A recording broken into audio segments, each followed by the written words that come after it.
Timunyanji DJ Fatu Touch Gaza Eyo Fatu Tirori ndiye akatira ndandi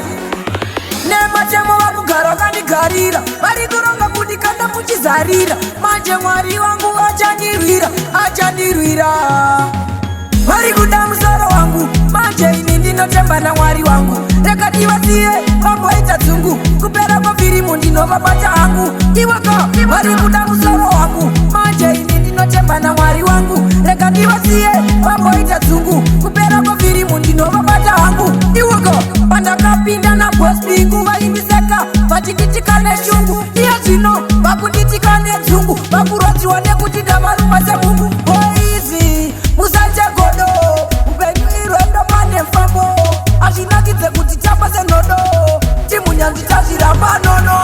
vari kuda musoro wangu manje ini ndinotemba naMwari wangu rega ndivasiye vamboita dzungu kupera kwavhirimu ndinovabata hangu iwaka vari kuda musoro wangu manje ini ndinotemba naMwari wangu rega ndivasiye vamboita dzungu kupera kwavhirimu ndinovabata hangu iwaka nemachamo vakugara vakandigarira vari kuronga kuti kana muchizarira manje Mwari wangu achandirwira chiko chandakakutanzirai imimi munongodiwononge wai everyday kuplana kundipanyongesai chiko vari kuda musoro wangu manje ini ndinotemba naMwari wangu rega ndivasiye vamboita dzungu kupera kwavhirimu ndinovabata hangu